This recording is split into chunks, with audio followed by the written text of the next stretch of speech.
Hello everyone, and welcome back to DeucesCracked.com. This is Andrew BalugaWhale Sideman, back with another episode of my series Good Bluff, Bad Bluff, where we are going through what makes good bluffs and what makes bad bluffs, and kind of understanding the architecture behind designing a bluff, and understanding what a bluff actually really is.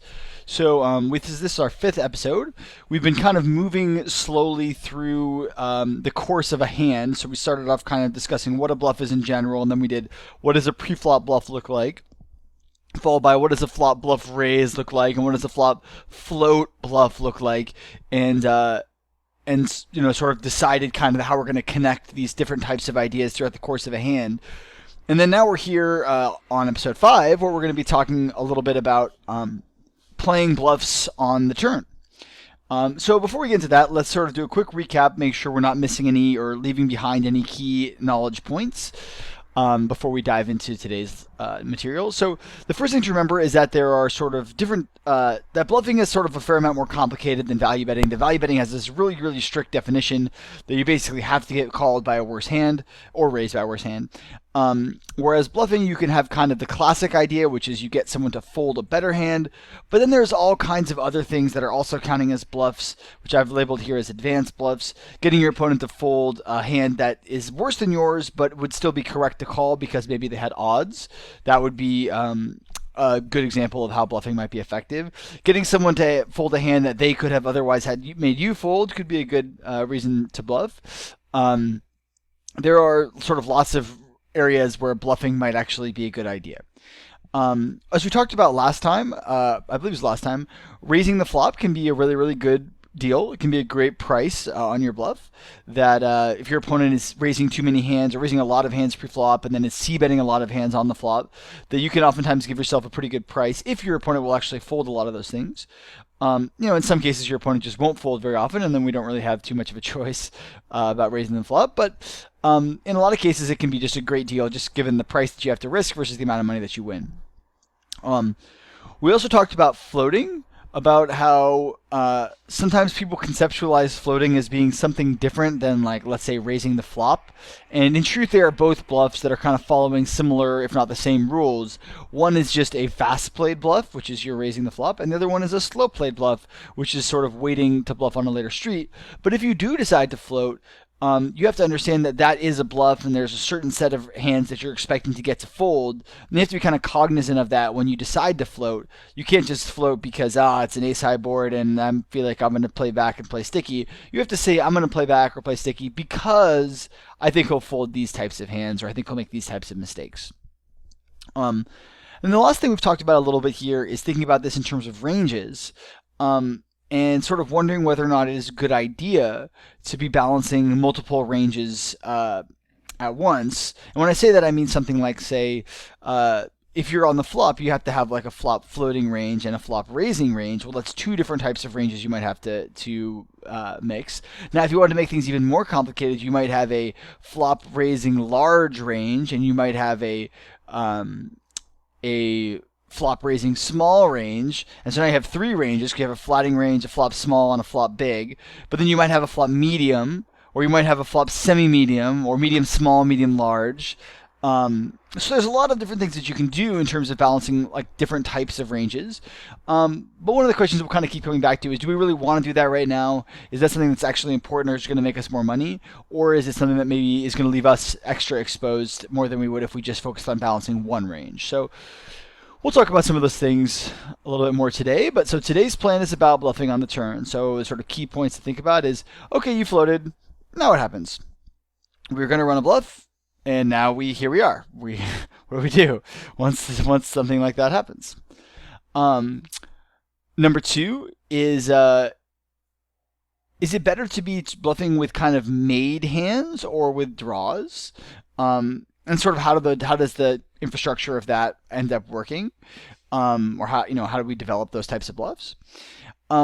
We'll discuss today a little bit. We haven't done a ton of this. We'll discuss today bluffing out of position versus bluffing in position on the turn, and kind of some of the different elements that might exist with either one of those situations. And then we'll also begin to discuss rebluffing, which is the idea of bluffing against someone's bluffs. Which sort of, we don't really talk about a ton pre-flop and on the flop. We maybe think about it a little bit with regards to like our pre-flop 4-betting. as kind of being like vaguely rebluffy. But we don't think about it too much outside of that context or in earlier streets. Or maybe like when we're raising a c-bet, like we're often expecting to be rebluffing them. But we don't really start to emphasize rebluffing in the same way until we get into later streets, and we'll sort of talk about why that is. So, with that in mind, let's do a quick evolution or a quick history lesson of turn bluffs. So, it started off, we talked about this, that in a passive game, c-betting became great. So all the regulars were c-betting because their opponents were playing fit or fold.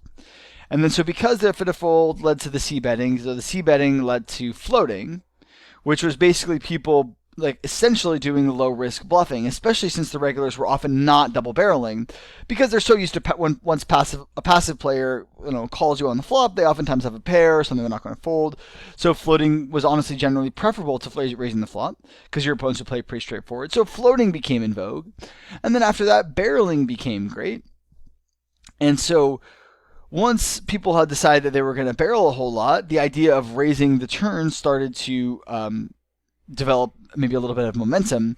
Beyond that was also like the sort of pre-existing idea of playing against passive players, that if somebody is going to be raising the turn, that you probably should be folding, even relatively strong hands. Now this is something that we've probably heard before because it has my name stapled to it, but we'll talk about that a little bit more today as well. The next thing that sort of happened, or that's still sort of happening, is that even though people started to understand that it was important to balance their range in a lot of these spots, the turn, and especially the river, but the turn even just almost as much, is one of those spots where people don't really like to balance. People kind of feel a little bit uncomfortable with the idea of, running lots of big turn bluffs. And so as a result, they end up being like somewhat unbalanced, and that's kind of how the table dynamic or the game dynamic that I've seen generally looks. And then, last but not least, I mentioned this before, this idea of the Beluga theorem, which is that if somebody raises you on the turn, then you should fold basically one pair hands. Now, obviously, I always joke that this should have just been like, if somebody who doesn't bluff you raises, you should fold, kind of really no matter when they do it. But the turn kind of ended up highlighting that type of thinking in the best possible way, the easiest possible way, where if your opponent, never ever raises the turn, which is really common as a bluff, then you really need to be making big folds. And so while I still recommend to a lot of people to follow this theorem, in kind of more advanced games, people started to say, okay, well, maybe if I raise turns now, people will sort of respect the Beluga theorem and fold some more often. We'll talk a little bit about how that works in terms of balancing ranges as we go throughout today's little slideshow. Cool. So the first thing let's talk about when we're thinking about raising the turn is that player type matters. And I know I've talked about this a number of times. Player type, I'm super repetitive and boring.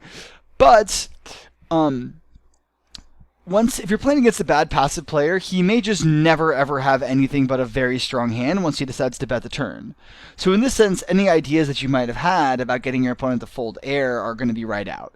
Then the fact that he's bad means he's pretty unlikely to fold a hand, a pair or two pair or something like that. It's extremely unlikely to have him fold anything like that. So in general, against bad passive players, we're not going to be wanting to play back into their aggression very much, just because they're not aggressive very much, and so that should be like kind of an indicator that there are things that are going wrong with that. Similar kind of deal with nits. So if a nit is betting the turn, while it's possible they may have some bluffs, just given their range pre-flop, it's extremely unlikely. I've sort of talked in the past about how nits and bad passive players are kind of like cousins. They have a similar philosophy. They differ in that, like, the bad passive player tends to play a lot of cards and the nit tends to play not very many cards, but they are very similar in that they don't bluff, or that they very rarely have bluffs. If a bad aggressive player is the one that's sort of betting big on the turn, he has a terrible hand a huge portion of the time, but we're going to talk about kind of the value intrinsic in that later on. But if we're playing against a thinking player, he may have some value hands and he may have some bluffs. And so in that event, we kind of have to be aware that we also are going to need to have some value hands and some bluffs to be playing back against a person like that. Okay, so along those lines, or thinking about playing against a thinking player, let's think for a second about balancing our range. So we float the flop, And the double barrel comes from our thinking player, who, by the way, probably has rightly guessed that we are not just calling the flop with only the nuts, and that we might fold some things at some point in the hand. So he probably has some sorts of bluffs, but we can kind of counteract his range. If you imagine a seesaw or a teeter-totter, as I like to call them, the fewer bluffs that your opponent has, the less bluffs that you need to have. So a tighter range that your opponent is walking into. Now this sort of assumes that there's a sort of a linear correlation with how often your opponent has a tight range and then how often he decides not to fold. Now some players might have a very tight range and fold all the time, but that generally is kind of not super common relative to the other option, which is they have a tight range and they never fold. And so a tighter range would mean that we and this actually works both ways. So let's think about it first in terms of the exploitable version, which is playing against our opponent. So if our opponent has a tight range, we bluff less. If it has a wide range, we bluff more. That should be kind of natural from an exploitative point of view. But it's also true about what's going on within our own range. So if we have a tighter range, I've got this backwards. If we have a tighter range, that should incline us to bluff more in that spot with those types of things that we have. But we will have. Yeah, this is I'm jumping the gun right now. So I'll come back to this stuff later. But when our opponent, this is sort of on the exploitative side. When our opponent is basically playing with a tighter range, that means that we want to be playing fewer bluffs, and the reverse is also true. Now, a wider range doesn't necessarily mean that we want to bluff more, just that we want to fold less, and that will often mean that we want to bluff more. But sometimes that might mean that we want to call down a lot more as well, or something like that. Okay. So, moving on. As you get deeper into the hand, the bet sizes generally are getting bigger. So you imagine you have a bet, and then the next bet is going to be exponentially larger because the size of the pot has been growing, not just by like set increments, but especially in no limit hold'em, the bets are getting quite large quite quickly. And so what that ends up meaning is that these stack to pot ratios start to decrease. More money in the pot, less money in your stack. And as that happens, the reverse implied odds become less bad. So you could imagine that, for example, if you were to limp pocket aces pre-flop with 150 big blinds, you might be running into some significant reverse implied odds problem, where your opponents are basically getting awesome odds to try to stack you or to try to, bust your aces. However, if you were playing, let's say, with 10 big blind stacks, it might be a great idea to limp aces, because as the stack to pot ratio has decreased, the reverse implied odds decrease. Your opponents don't make enough money anymore to try to beat your aces, right? So let's say, for example, that if you have pocket aces with 10 big blinds, and your opponent decides that they're going to limp, getting, I don't know, like 3 to 1 or something like that, they're still in terrible shape. And they're not going to be able to make enough money from you when they do hit a hand relative to all the times when they just lose the pot, which is not even counting all the times where they make a second best hand and accidentally decide to get stacked by your aces in the limped pot. So this seems like a pretty long digression, so let's kind of try to bring it back for a second. So as the stack to pot ratios decrease, you have a greater incentive to bluff. Basically, there is more money in the pot. You need your opponent to fold less often to make bluffing good. But at the same token, as the odds get better and as the money gets more money in the pot, your opponent gets an increasingly good price to call, and so he will probably call more often. So you end up in one of those situations where you are correct to bluff, and your opponent is correct to call with a large portion of his range, but if his range is kind of not well constructed or is maybe too wide in a certain situation, he won't be able to call often enough to make the bluff bad. So for this, what I'd like to do is I'd like to have you consider two different concrete examples in which the pot odds are structured a little bit differently than they are in no limit hold'em. So the first one, let's actually do these in reverse order. Let's talk about limit hold'em first. So in limit hold'em, you can only ever bet one bet.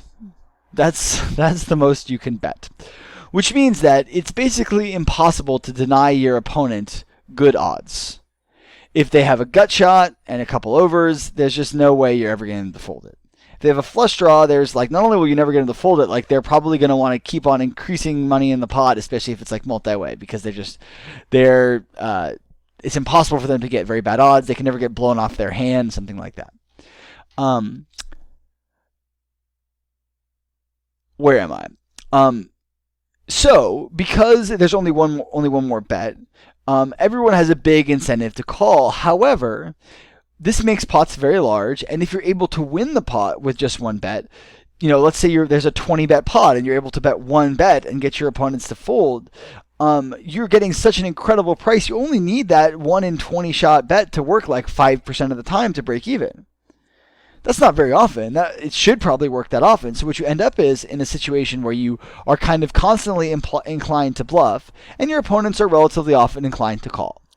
A similar thing happens in tournaments where you have like large antes and blinds pre-flop relative to the size of the stacks and the raises.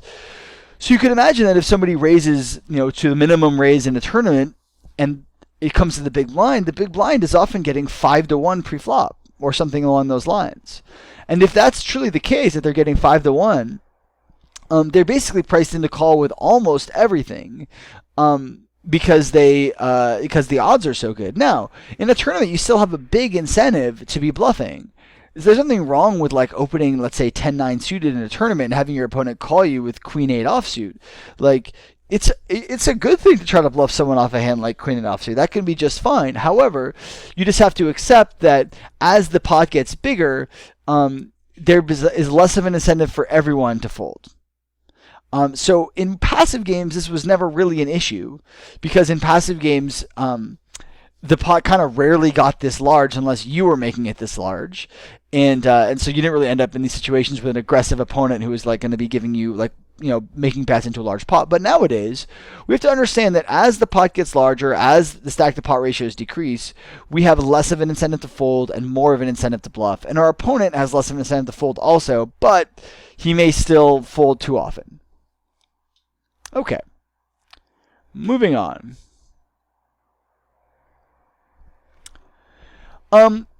Let's think for a second about the differences between playing in position versus playing out of position when thinking about like a turn bluff, for example.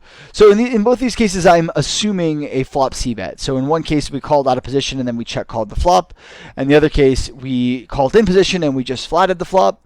But in both these cases, we're going to sort of look at sort of the benefits of playing in position, out of position, and sort of some things to think about. Now, what's true is that these actually apply to every street pre-flop, but we haven't really gone into full detail talking about position yet with regards to like bluffing. So I'm going to talk about that today. So the pros of bluffing in position. There's a lot of them, but I sort of boiled them down to a few, which is the first one is that you can control the pot size. So I wrote this as easy leverage point access.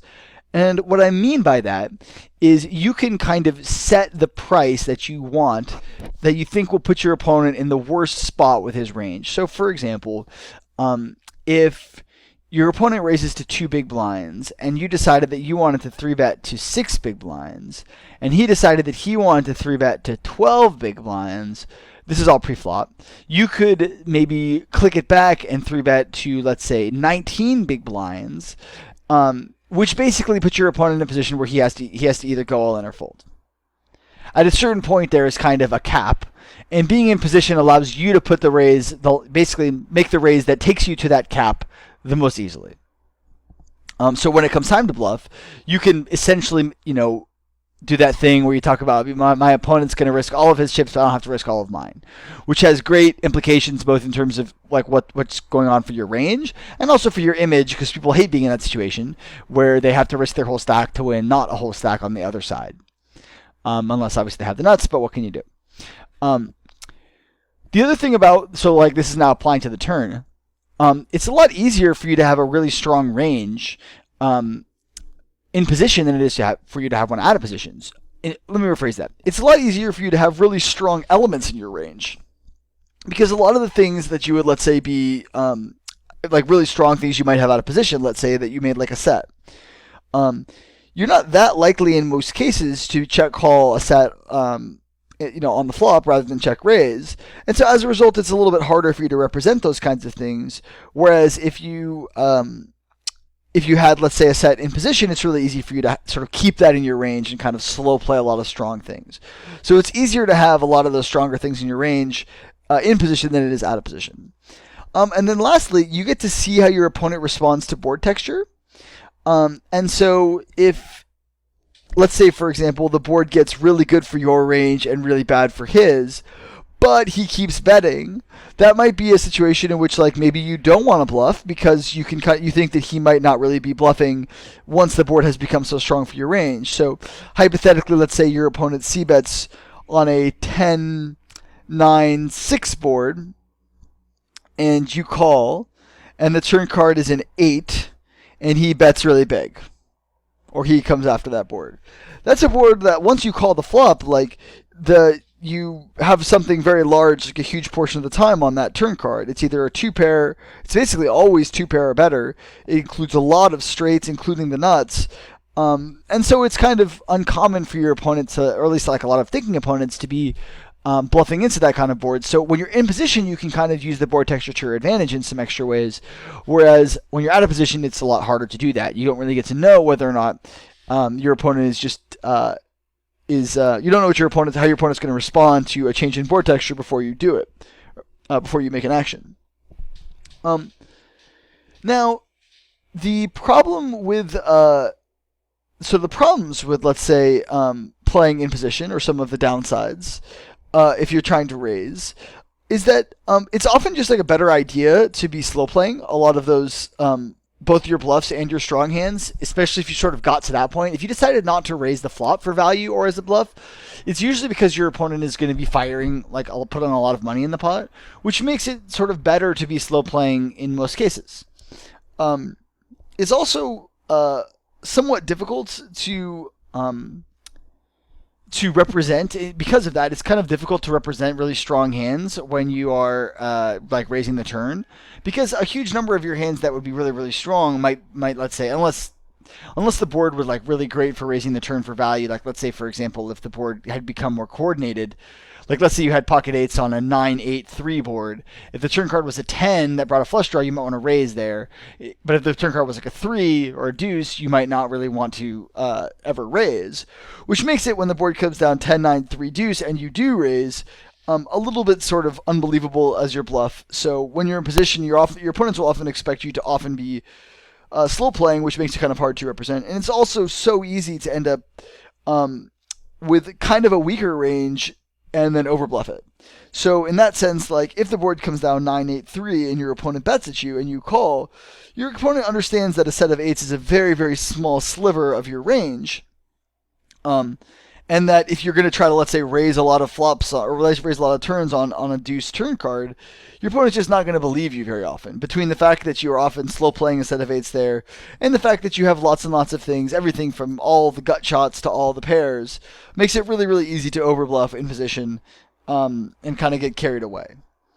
Now, there are actually some pros to bluffing out of position. So number one is you may be able to let your opponents like overplay their hands by being too aggressive, either for thin value or as a bluff.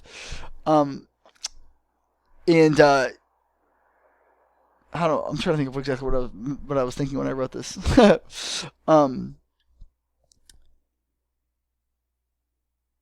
Yeah, there will be... Okay, so this is... I remember the thing. So on the one hand, you might get a lot of people to be more aggressive. On the other hand, like, there will be a number of hands, or a number of types of strong hands that you, let's say, might not want to be check raising on the flop. Like, let's say if you make pocket eights out of position on a 9-8-3 board, you might not always want to check raise that. Because you might, like, it's kind of golden if you could, let's say, check and have the turn card peel off as an overcard. Unless your opponent either pair up with a worse hand or, decide that they're going to bluff off or something like that. So, especially on dry boards... you can actually have a really credible representation of strong hands, because it's a lot harder to check call the flop out of position with a bad hand. Like on this, to use this 9-8-3 board again as an example, if I have 8-6 suited, it might be plausible for me to float. I probably would float that position. Let me think of a better example. If I had let's say like pocket fives or 7. A better example would be like 7-5 suited for a gutter. If I had 7-5 suited for a gutter, I probably can flat that in position, but I probably can't flat it out of position against the c-bet. And so as a result, my opponent, when I do check call the flop, doesn't think I have that many weak garbagey types of things, which means that when I do have a chance to bluff the turn, I will kind of represent some really, really strong hands. That sort of takes me into my next point here, which is that when you check raise, your opponent will kind of very rarely rebluff you because you represent. Sorry, yeah, when you check raise, I mean, when you kind of represent either extremely strong hands or kind of bluffy hands, which is a great thing for you in general when your opponent decides he's not going to try to force you off equity. When you do have a hand like, say, I don't know, Queen Jack on a 9-8-3 deuce board, your opponent is kind of always going to flat with his really, really strong things. And even he'll flat with things like, let's say, ace 9 that thinks it's like going to get there, or think that it's ahead or something like that. So you actually like kind of benefit in some ways from check raises in that your opponent doesn't always like tries to take advantage of position rather than try to play back at you. Whereas if you had, let's say, raised Queen Jack on a 9-8-3 deuce board in position, your opponent may just come over the top with ace 9 a lot. Especially as the stack to pot ratios get smaller.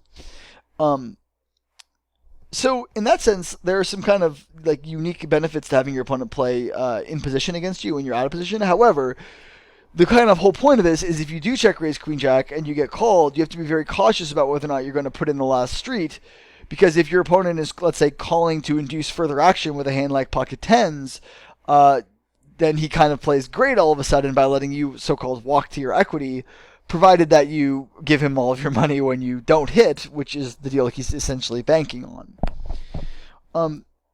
Anyway, some problems with playing out of position are kind of the reverse of the pros of playing in position, are that it's a lot harder to control the pot size, so you can't really like make the pot exactly what you want the same way. It's easier for your opponent to kind of hit that hit that leverage point. So when you do check raise the flop, let's say for example, and they click it back, that's kind of an awkward leverage point situation. It is much harder to have a strong range for check calling. You have to really like not check raise the flop. It's very hard. This is one of those where it's difficult to balance two different ranges. You only get so many sets and overpairs that you slow play pre-flop. And so some X portion of the time you're check raising them. It's pretty hard for you to end up having too many strong hands unless you kind of very rarely are check calling the flop at all. Which is probably like a decent idea to both check call the flop less with your weaker hands and also probably to slow play some stronger hands there more often. But that would incline you to basically be like I would imagine that most people would say that check raises on the turn are still pretty strong. So as a result, like you should probably be like slow playing less often pre-flop and slow playing your value hands less often pre-flop and still playing your bluffs more. But you could imagine a situation in which your opponents think that you're just really bluffy.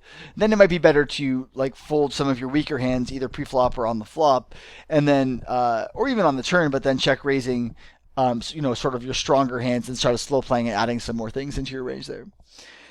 Last thing, it's kind of difficult to use board texture in these contexts because you don't really have access to knowing kind of what your opponent's going to do based off of any kind of a board. So you kind of have to check and see. But the problem with this is that lots of times your opponent would have a hand that he would have folded but will take a free card. And if your opponent has a hand he wouldn't have folded, he will bet. So it's kind of difficult to play out of position using board texture as well. And if your opponent does check back, then obviously we have the same problem of not knowing what he'll do with a change in board texture on the river. Like hypothetically, if our opponent, let's say we have like 8-7 suited and the board comes down, let's say 10-9, or let's say 10-8-3, and we decide to check call, and the turn card is a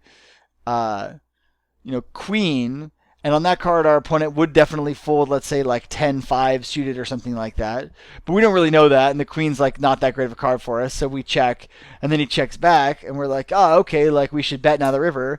And then the river shows up and it's a king, and you're like, oh, well, actually now he might have a lot of kings in his range too, so maybe I don't want to try to get him to fold anything anymore, and sort of he ends up, accidentally winning the pot with 10-5 suited kind of thing. So it's difficult to use board texture when you're out of position, whereas when you're in position, you could certainly have, let's say, been more aggressive and gotten your opponent to fold that kind of worse hand. Or sorry, better hand, rather. So one thing that we notice, and this is sort of to discuss bet sizes for a second, is that as the stack to pot ratios get smaller, our options become limited. Let's put ourselves back in here with pocket aces with our 10 big blinds, and we'll notice that if we, let's say, were to raise, anyone who wants to play back at us is essentially going all in. That we've whether we raise to 2 big blinds or 5 big blinds, there's kind of no difference. And that's directly tied to the stack to pot ratios. You could imagine that if, let's say, you're playing with 100 big blinds at, let's say, a 10 cent, 25 cent game, but somebody came in and dropped $1,000 in the middle of the table, your bet sizing options are limited because any amount that you bet is essentially all in because you cannot fold given the pot odds. So once the stack to pot ratios start to go down, you start to lose some options. So when you're in position, you'd like to keep some of those options open. So the first thing I would say is don't be afraid to make a minimum raise. Sometimes people think that this is like very fishy, that like only fish would min raise the turn. But in a lot of cases, the stack to pot ratios would indicate that the best raise you could make would be one that's both small, creates a leverage point for your opponent, and then also gives you the most room to operate throughout the course of the hand. So in that sense, be kind of conscious of stack to pot ratios and sort of thinking about as they get smaller, that your number of options that you actually have to bet are less, and you could bet essentially smaller to accomplish the same kinds of things. Another thing to consider is whether or not your opponent is likely to be playing in kind of a call or fold zone or a raise or fold zone. So if your opponent is like likely to be in the call or fold zone, then you can kind of make it a little bit larger because you're sort of unlikely to get moved off of whatever equity that you have. If your opponent is likely to be playing raise or fold, you should be making it kind of smaller because your opponent is essentially like either going to come over the top and cause you to fold, either rebluff you or have a value hand, or he's just going to fold anyway. Obviously, I note here that if your opponent is playing call or raise, you probably shouldn't be bluffing because those are like your two worst options. In general, we would basically be saying that like if you can predict what your opponent's likely to be doing, you should adjust accordingly. So if your opponents are, let's say, playing 4-bet or fold pre-flop, you should decrease the size of your 3-bets. If your opponents are calling a ton pre-flop, you should increase the size of your 3-bets, and so on and so forth. Next thing about this is that if you raise smaller in a lot of cases, this can expand your range in spots that otherwise there really isn't a lot of room to operate. And we'll sort of talk about an example about this right now. So let's say, for example, that you are on the button and your opponent raises to 2.5 big blinds and you call, start from the hijack with 100 big blind stacks, these are assumed, and you call on the button with either king, queen, ace 10 of spades, pocket sixes, or pocket fives. And the board comes down king, 7, 5 with 1 spade. And your opponent c-bets and you decide to call with all of those hands. And the turn card is the 8 of spades and your opponent bets like about 2/3 pot.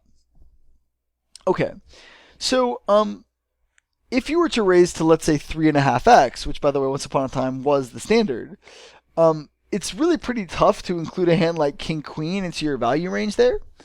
Assuming, by the way, again, that we're just going to have one raise size that we're going to balance. Now, in theory, we could have multiple raise sizes that we want to balance. But let's just say, for example, that we were just trying to choose one raise size that we can kind of keep coming back to. It's pretty hard to include king queen in this because if our opponent has king jack, he's often basically put to a decision for all of his chips by making this size so large. And there's kind of he's kind of like pretty likely to either just stick it in or fold it, which is not necessarily exactly what we want, because if our opponent sticks it in when we have ace 10 suited or pocket sixes, then we have to fold. And if our opponent, let's say, folds when we have king queen or pocket fives, then that's obviously also like really, really bad for us also. We kind of like our opponent to be in general in like a call or fold kind of range, which we can maybe accomplish by making it, say, 22 big blinds instead of 35, which gives us a couple of options. Number one, it makes it easier for us to get value with king queen or pocket fives, but also it allows us some options if our opponent decides to flat. We can then capitalize on our equity with both ace 10 suited and pocket sixes, as well as if our opponent decides to, let's say, come back over the top. If we think that he's someone who might bluff like that, we could then get it all in and try to maximize our sort of the price in the pot that we'd be getting.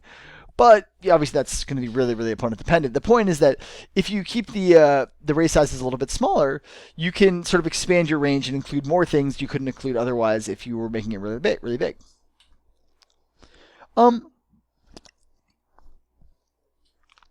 we're going to start talking about representation in a second here. So if we think of the question here is how often should we bluff? And if we're thinking about our range, we might think that once our opponent has bet the flop and has bet the turn, the range that we are going to use to continue there is generally quite strong. Essentially, our opponent has pre-qualified his range. He has started to polarize his range to include more strong things and fewer weak things relatively. So as a result, our range is going to be quite strong as well. Now, the problem with this is that if we make our range too strong, when we raise the turn or the river, we're not going to talk about the river too much today, but when we raise in those spots, we actually end up representing kind of what we actually have sort of a fair amount too often, and that's not good. So let's talk about representing for a second before we talk about some examples. A lot of players don't care about what you represent. And if they don't care, and this would describe sort of all non-thinking players, so bad passive players and certainly bad aggressive players, are just not really interested in what you represent. They care kind of about what the board is and kind of about what their cards are. So, for example, I got a guy to fold in a tournament last summer, like a bad passive player. He had raised under the gun. I called with Jack 10 suited, and the board came down like Ace 5 Deuce, and he checked, and I bet like 1/5 pot, and he folded pocket jacks face up. And what I'm representing is that I have garbage. I'm betting 1/5 pot on like a super dry board with probably with my entire range there. Like I'm representing total garbage. But to him, the board kind of dictated, and his cards dictated what like I was representing, which is like he's like, oh, you probably have an ace, because he just was afraid of that. So it was an emotional decision. So players who don't care about what you represent mean this. They don't care about the price. So they don't have any price sensitivity, which means that like the fact that I bet 1/5 pot meant nothing to this guy. They aren't sensitive to the board texture, which means that if, let's say, the guy had ace king and the board had come down like ace jack 10 and I'm putting in a bunch of money, they're not really sensitive to that because they about what I'm representing, which in that case would probably be like a straight or a set or two pair or something like that, because they just don't care what the board is once they've hit their hand. A lack of prior action sensitivity, which would mean that, let's say that like somebody has a set, we could play as a set, and they bet, and like 3 players call, and I overcall with what's very likely to be a draw, and then the draw gets there, and they don't really care about the fact that the draw gets there because they have a really strong hand, and they don't notice that I sort of have taken this prior action. And then a lack of history sensitivity would mean, what's the relationship between me and that person? So hypothetically, like if I just like am folding all day to you all the time, they may not really even care that I suddenly am this time not folding. Now, so against those players, like I hear a lot of like people talking about a lot of my students at smaller stakes are saying things like, oh, my opponents are just like they just seem to be how do I want to phrase this? Yeah, they seem to be like making all these good choices and folding, and like I'm worried that I'm just representing, like when I play tightly, I'm just representing value hands. That's just simply generally not true. Your opponents a lot of those opponents at smaller stakes don't really care what you're representing, so you really don't need to either. But against some better players, people will care. And so against them, consider what I've called here the golden rule, which is that when you represent value hands, you should bluff. And when you represent bluffs, you should value bet. And we'll sort of talk about how that works right now. So a representation is more than just like what line did I take and what is the board. It also has to do with what is my relationship against this person. How is their kind of mental, emotional state at the moment? And then how are other facets of my range affecting this individual spot? So let's talk about these things in sort of one at a time. So the first one would be if you have a relationship with somebody where they have some expectation of you, this happens a lot in live poker where they think you're really, really tight or something like that, then that would be an invitation to start bluffing, even though you might have taken a line that might represent kind of a bluff, or that the board might be not great for bluffing. If you have that kind of relationship, that it might be a good idea to take kind of the opposite of it, and vice versa. If your opponents think that you are super bluffy, maybe it's time to slow it down. If your opponent is tilting, I'll sort of put this at the bottom also, a tilting player doesn't care what you represent. This is generally true. Somebody who's tilting tends to revert back to that non-thinking emotional player type, which again is sort of not really impressed with whatever it is you're trying to rep. This last one is really interesting. How do other facets of my range affect this individual spot?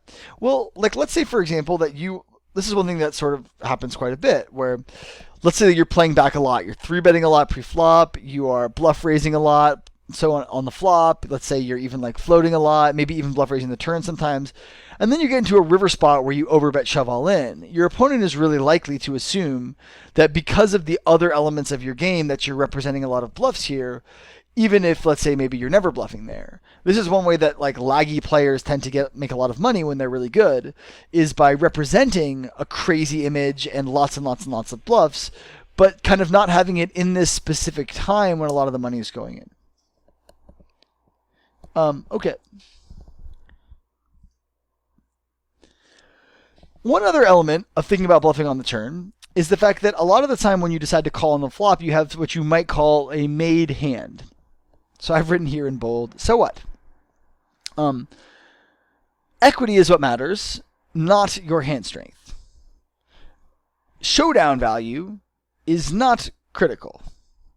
So there's lots of cases where you might have a pair and you should definitely not call, and a draw and maybe you should call, or the reverse. But so I want to talk about why, like, there's a few times where you might, let's say, take a hand that has so-called showdown value but doesn't really, and think about being aggressive with it instead. So, for example, let's say we hold either ace-10 suited or ace-7 of clubs, ace-10 of spades or ace-7 of clubs, on a queen-7-5-6 board. And which one is better to bluff? Now, if we assume for a second that when our opponent bets the turn, he has a lot of really strong hands. That's a board where there's like lots of strong things to bet. Now, if we have 8-7, we block a fair amount of his value hands. We block pocket sevens, and we block 8-9, which are sort of a couple of the hands that would be likely to bet and then not fold to us. That's pretty important. On the other hand, ace-10 suited has the opposite effect, which is that it blocks a lot of combinations of our opponent's bluffs. I.e., if we have 8-7 of clubs, our opponent can have the nut flush draw. In fact, it's like a pretty large part of his range for barreling the turn. Whereas if we have ace-10 suited, we don't. So even though ace-10 suited has, let's say, more outs to the nuts or something like that, 8-7 of clubs is probably a better hand to be bluffing. So if we had to choose one, we'd probably bluff the 8-7 of clubs and not the ace-10 suited. And the important thing as well to know here is that, okay, well, you say, why don't I just like call with the 8-7 of clubs here? And that could be okay. But again, letting your opponent capitalize on equity with something like, I don't know, ace-jack of spades or pocket fours. I guess pocket fours is doing pretty badly. Or something like, I don't know, like even something like 10-9 or even like Jack-10 has a fair amount of equity, and as the pot gets larger, we kind of get some benefit from making them fold those things. But again, simply put, like knowing what hands we have are going to be helpful in knowing kind of what our opponent's range looks like. So if we are able to say that our opponent has a weaker range because we block more of his good hands, and our opponent has more things that he's likely to both barrel and fold, then bluffing starts to get better with those types of made hand blockers. So basically, like often when those times when you're like flatting, you're giving your opponent too much equity, and they're just value betting you too often, and they often have hands that they might fold as well.